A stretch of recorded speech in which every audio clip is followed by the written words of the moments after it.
As Chemical Valley. Chemical Valley name is given to the area in Sarnia, where almost 40% of petrochemical industry of Canada, because this area is most polluted by the industry.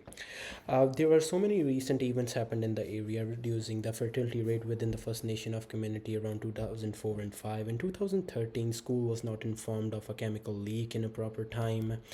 There are so many ethical issues around this area, using the river as a dumpster for chemical waste, emitting harmful gases, not a proper way of communication between industry and community. Government doesn't have a proper rule regulation. They're leaving so many loopholes to be exploited.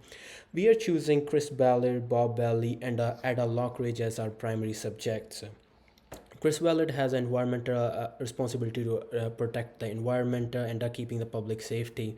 Bob Bailey has a responsibility to raise a voice in provincial parliament and leaving the public safety.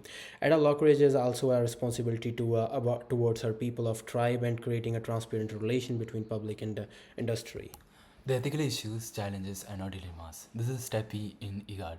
Ethical issues for Chris Ballard: balancing economic interest with environmental protection, enforcing environmental regulations that could impact local industries and jobs, balancing the concerns of environmental activists like Ada Lockridge with the interest of the industrial sector and the wider community.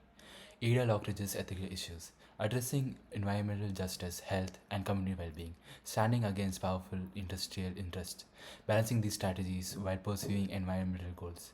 Bob Bailey's ethical issues: addressing issues raised by activists like Ada Lockridge, weighing industrial development and employment against potential health risks and environmental pollutions, representing diverging interests in his constituency, including workers, residents, and industrial activists.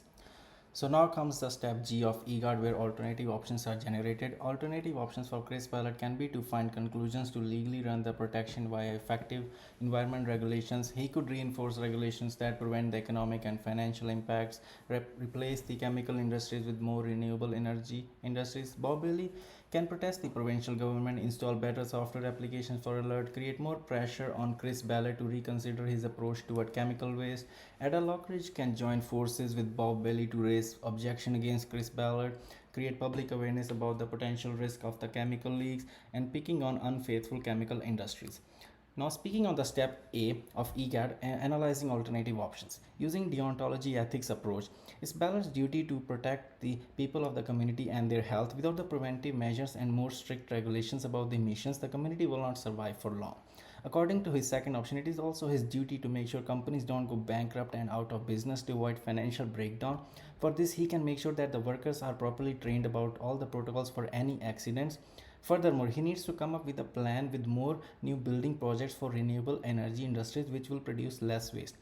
Bob Bailey, as an MPP of the effective area, it is his responsibility to hear and gather public to protest the ineffective government measures regarding the waste discarding procedures. Furthermore, installing better alarms can alert the public more and they can act on it quickly. Lastly, by putting more pressure on the provincial government to have more frequent meetings with the industries to ensure everything is transparent between the government and the people.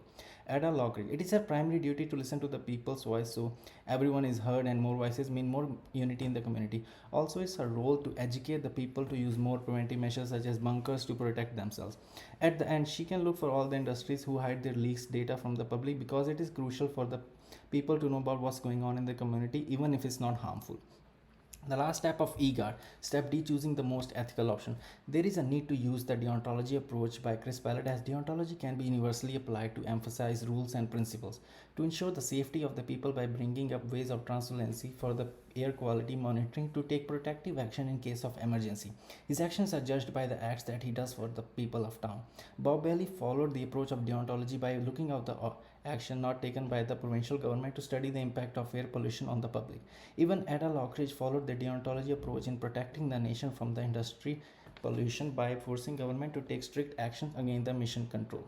So that would be it for our presentation. Thank you for watching.